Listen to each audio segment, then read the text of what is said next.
어느 초등학교에서 국어 시험이 있었습니다. 그날에는 이렇게 사자성어에 대한 문제가 출제가 되었는데요. 이런 문제였어요. 불행한 일이 거듭 겹친다라는 의미로 사용되는 한국인의 사자성어는 무엇일까요? 그리고 어린아이들이 쉽게 대답을 할 수 있도록 두 개의 빈칸을 이렇게 넣어 주었습니다. 설 동그라미 그리고 가 동그라미. 답을 아시겠습니까? 그런데 한 재치 있는 아이가 이런 엉뚱한 대답을 적었다고 합니다. 설사가또.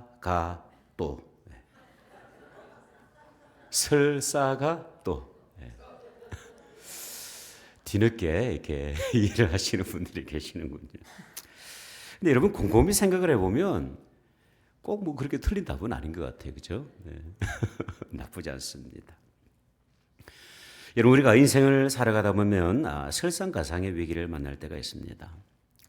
어려운 일이 엎친 데 겹쳐서 때로는 숨을 쉬기 힘들 때가 종종 있습니다. 그럴 때면 우리가 겉으로 표현하지 못하지만 우리 스스로 이런 질문을 할 때가 있죠.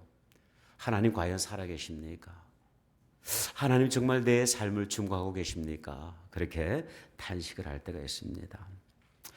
오늘 본문의 상황이 그러하다고 생각이 되어져요. 예루살렘 교회가 부흥하던 어느 날 이 교회는 박해와 고난을 경험을 하게 됩니다. 여러분 그때의 상황을 성경은요 이렇게 기록을 하고 있어요. 1절부터 3절까지 말씀 우리가 한번 자세하게 한번 들여다봤으면 좋겠습니다.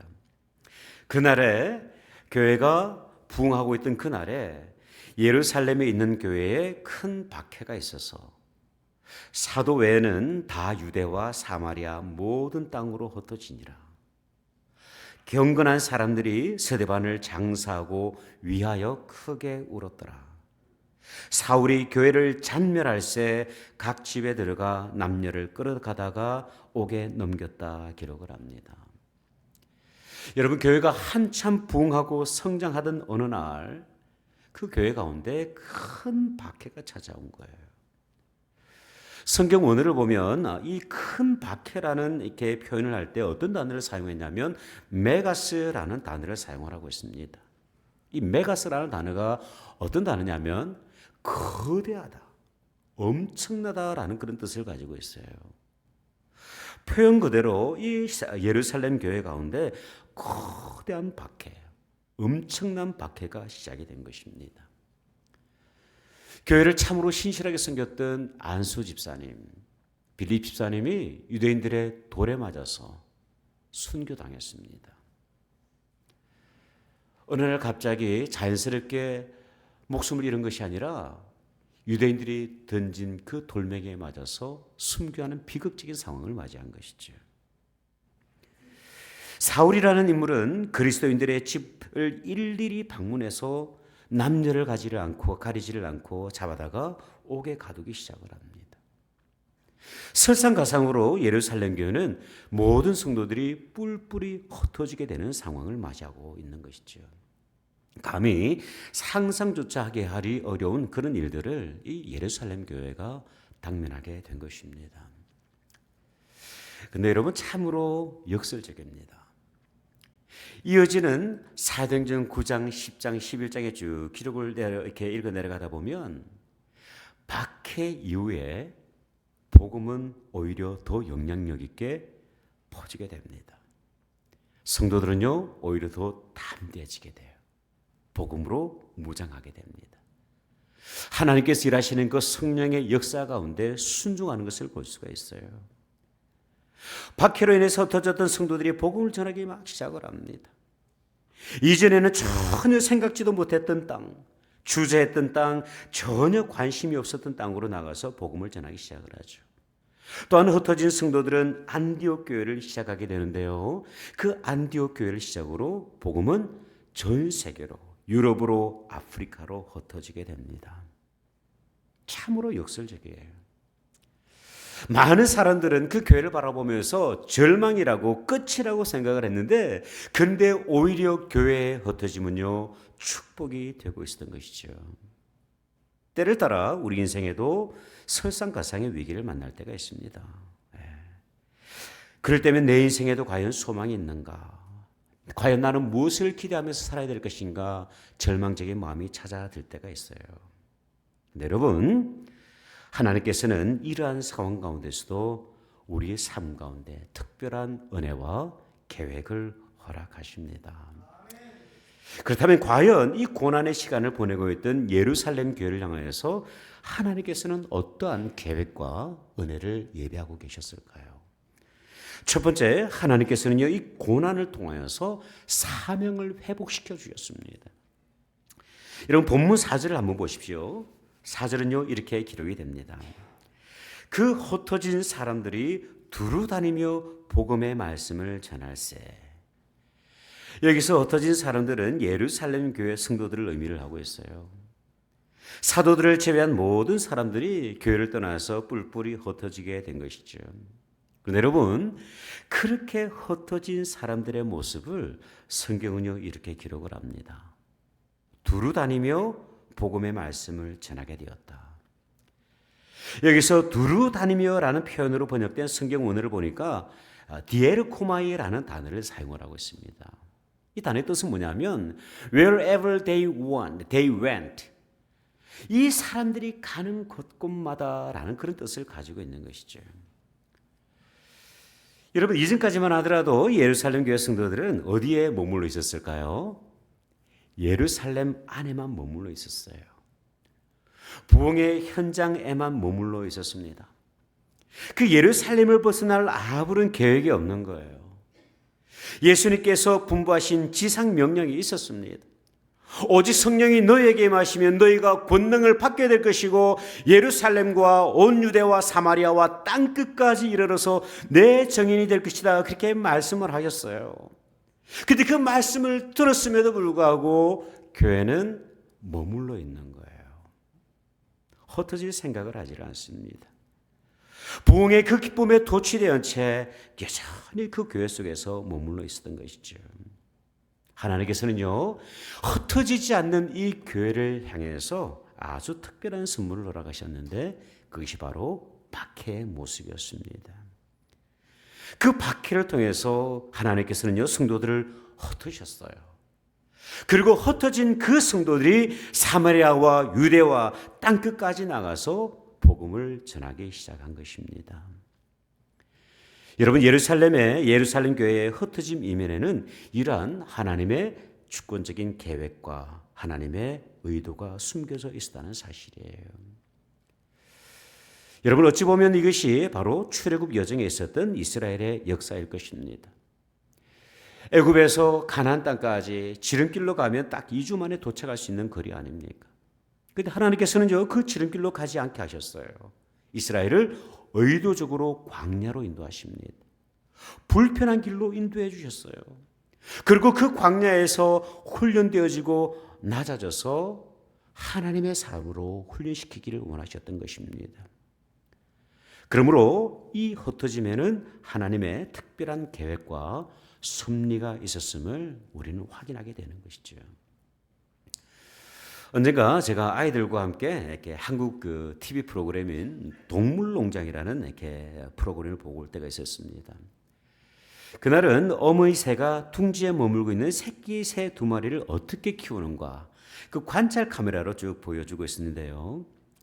이 어머니 새는 부지런히 그 둥지에 머물고 있던 새끼 새 2마리를 막 이렇게 먹이를 이렇게 가져다 주었어요.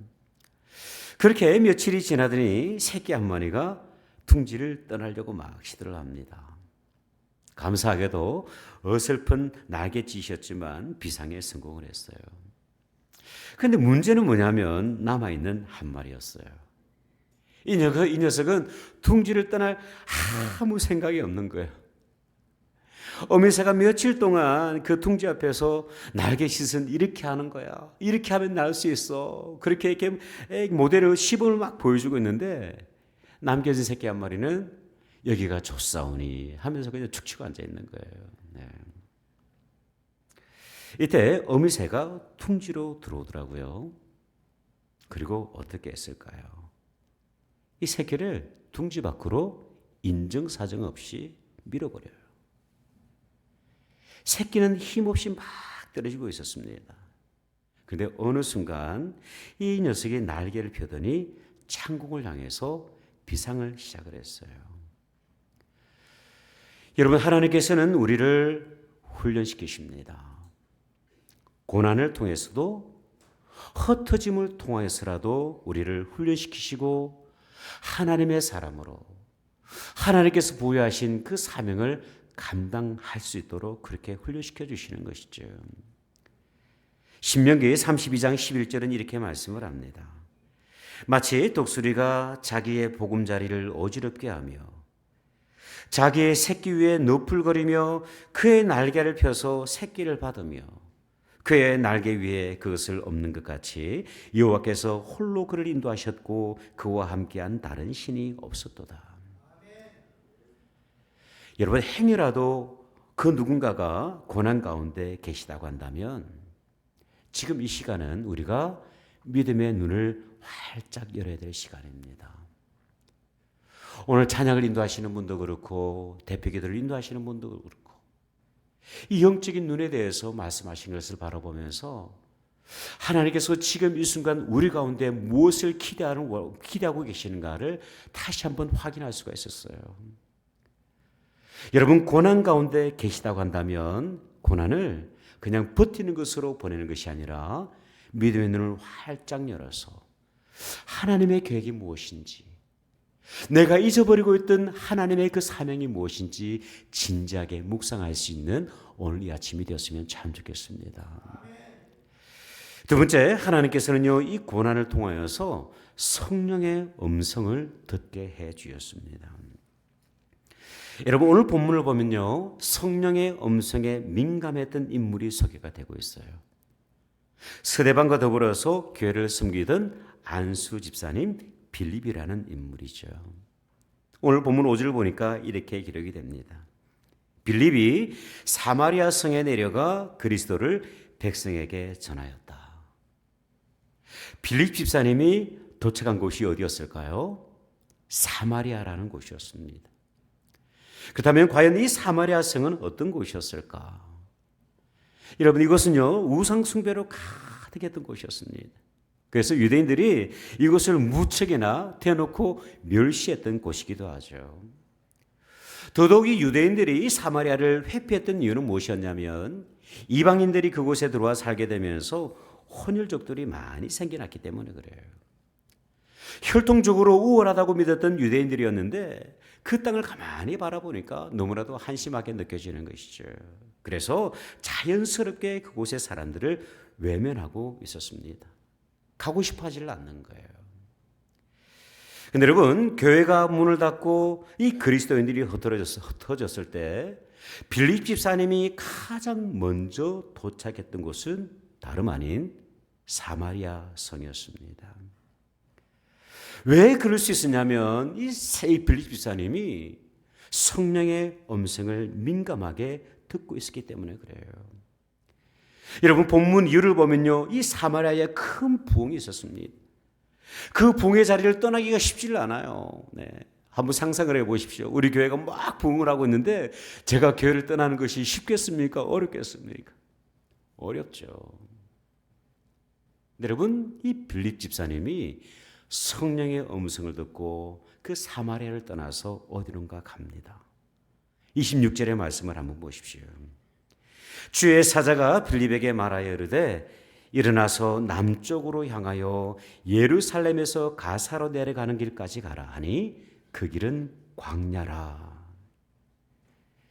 이 고난의 시대를 통과하면서 성도들은요, 비로소 성령의 인도하심 가운데 순종하기 시작을 한 거예요. 예전까지는 편안하고 안일한 공간이 좋았다고 한다면 그 바퀴를 통해서 하나님께서 흩으셨을 때에 그때부터 비로소 성도들은요, 성령의 음성을 듣기 시작을 한 거예요. 참으로 놀라운 역설입니다. 제가 말씀을 묵상하던 가운데 발견하게 된 참 기쁨이 있었어요. 여러분, 성경 66권 가운데 가장 많은 성경이 기록된 시대가 있었어요. 여러분, 그때가 언제였을까요? 퀴즈. 맞히시는 분에게 오늘 밥 2그릇 드실 수 있도록. 여러분, 성경이 언제 가장 많이 기록이 되었을까요? 바벨론 포로 시기입니다. 포로 시기. 이스라엘이 고난 가운데 있을 때입니다. 나라를 잊어버렸어요. 신앙을 잃어버렸어요. 희망이 보이지를 않아요. 저 예루살렘 땅에는 성벽이 세워져야 되는데 여전히 똑같은 거예요. 그래서 많은 이스라엘 백성들이 그 바벨론 강가에서 눈물을 흘리면서 그렇게 찬양하고 기도하지 않았습니까? 참 놀라운 사실은요, 바로 이 바벨론 포로 시기에 무려 17권의 성경이 이 시기에 기록이 되었어요. 하나님께서는 이 고난의 시기에 가장 많은 말씀을 하셨던 것입니다. 여러분, 우리의 삶을 한번 쭉 돌아보았으면 좋겠어요. 우리의 영혼이 하나님 앞에서 참으로 진실하게 깨어있었던 때가 언제일까요? 언제 우리는 하나님의 음성을 가장 민감하게 청취하고 있을까요? 그것은 바로 고난의 시절입니다. 고난의 시절에 가장 하나님 가까이 나아갑니다. 그 고난의 시절에 하나님의 임재를 가장 깊이 경험을 하죠. 내 삶이 평안할 때는요, 우리는 하나님의 음성을 주목하지 못하는 영적인 어리석음이 우리 가운데 있어요. 그런데 고난이 내 삶 가운데 펼쳐지게 될 때 우리는 역설적으로 하나님의 음성 가운데 가장 민감하게 반응을 합니다. 우리가 잘 알고 있는 C.S. 루이스, 이분이 쓰신 책 가운데 고통의 문제라는 책이 있습니다. 제가 이 책을 읽으려고 수차례 시도를 해봤지만 너무 어려워서 못 읽겠어요. 너무 어려워요. 오히려 이렇게 한국 이렇게 영어 원문이 좀 더 이렇게 쉽지 않을까 생각이 되어지는데, 이 고통의 문제, 고난의 문제를 설명하는 것이 그만큼 어렵기 때문이라 추측이 되어져요. 근데 여러분, 제가 이 책을 읽던 가운데 너무나도 쉽게 이해되었던 한 문장의 내용이 있어요. C.S. 루이스는 이렇게 이야기를 합니다. 하나님은 즐거움 속에서 우리에게 속삭이시고 양심 속에서 말씀하시며 고통 속에서 소리치십니다. 고통은 귀먹은 세상을 불러 깨우시는 하나님의 메가폰입니다. 고난의 시간은요, 하나님께서 메가폰을 들고 말씀하시는 시간입니다. 여러분, 고난 그 자체는요, 아무런 유익이 없어요. 고난 그 자체는 아픔이고 고통입니다. 그러나 그 고난 속에서 말씀하시는 우리 하나님의 음성을 우리가 들을 수 있다고 한다면, 그 음성에 우리가 주목할 수 있다고 한다면요, 그 고난의 시간은 우리 영혼 가운데 얼마나 행복한 시간인지 몰라요. 비로소 그 고난을 통해서 우리는 유익을 누릴 수가 있습니다. 시편 기자는요, 이렇게 고백을 하죠. 시편 119편 67절의 말씀. 고난 당하기 전에는 내가 그릇 행하였더니 이제는 주의 말씀을 지키나이다. 고난을 통해서 하나님의 말씀을 지키는 그 즐거움을 회복하는 것이죠. 71절의 말씀.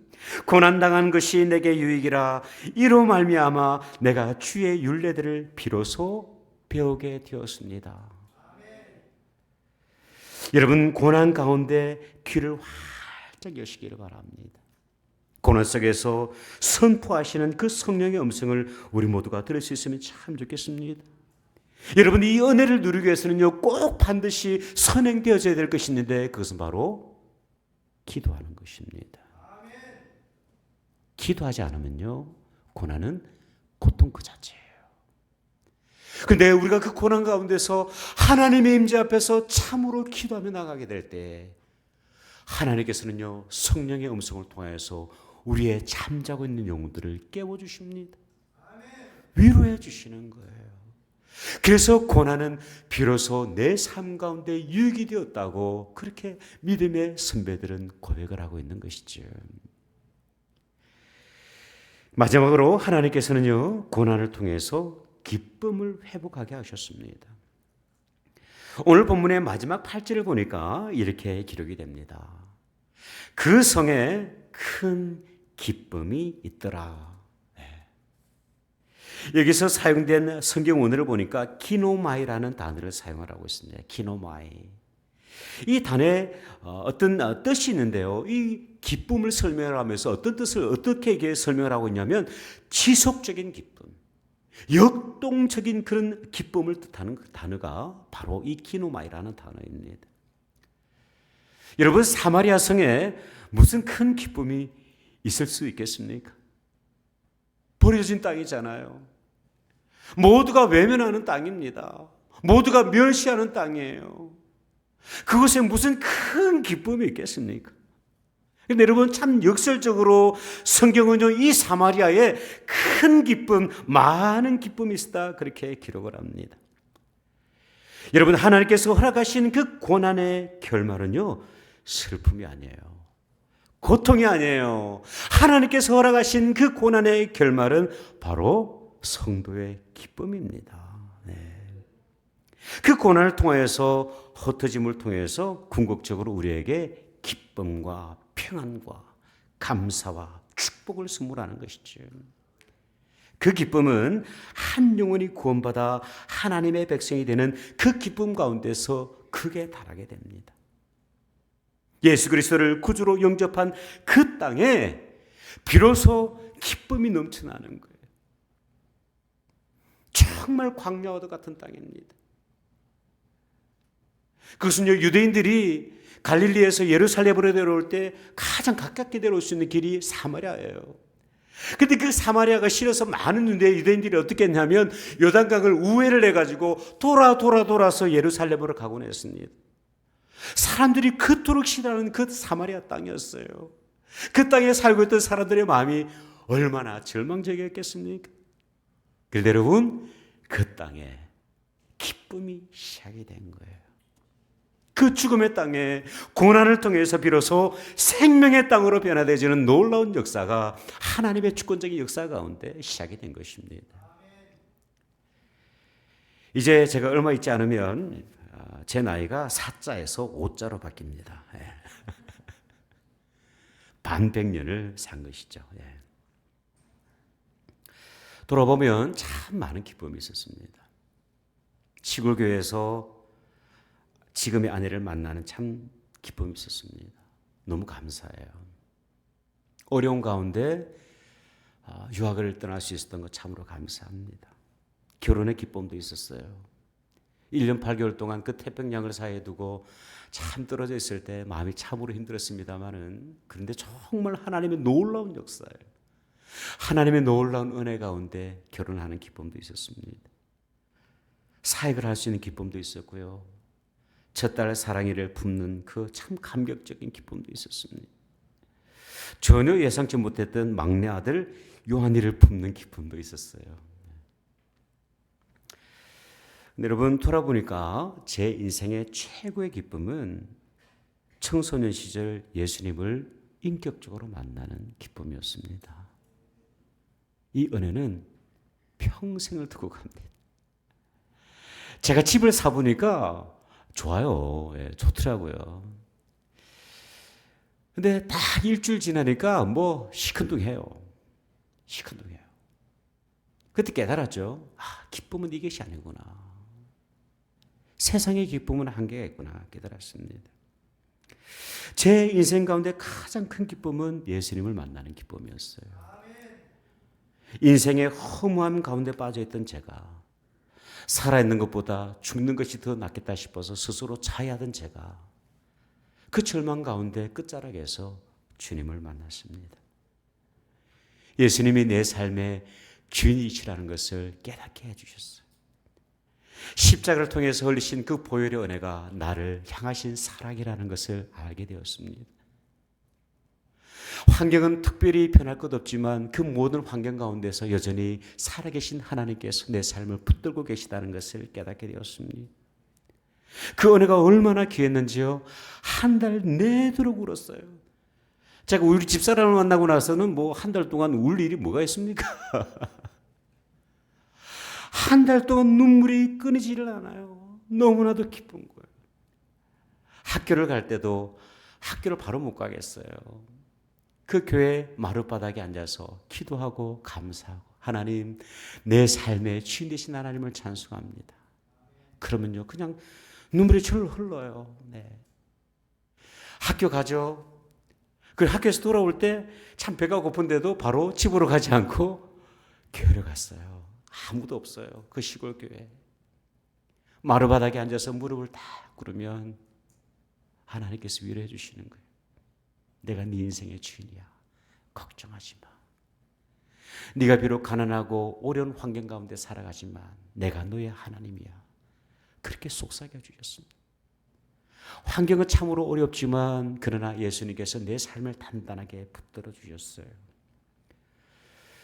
여러분, 인생의 참 기쁨, 영원한 기쁨은 우리가 예수 그리스도를 만나면서 시작이 됩니다.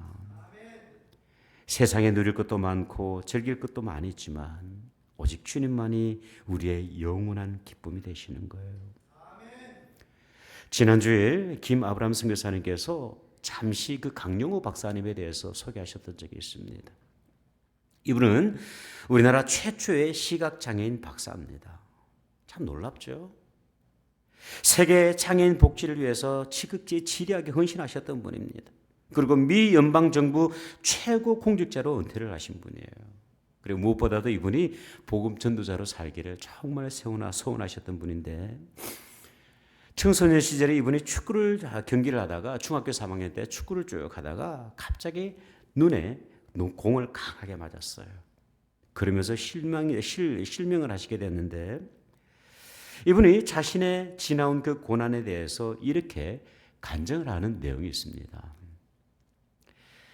저의 실명을 통해 하나님은 상상할 수 없는 역사들을 이루어 주셨습니다. 전쟁에 휩쓸고 가 폐허가 된 나라에서 어린 시절을 보내고 두 눈도 부모도 누나도 잃어 고아가 된 제가 지금의 이 자리에 서 있을 수 있는 것은 하나님의 인도하심 덕분입니다.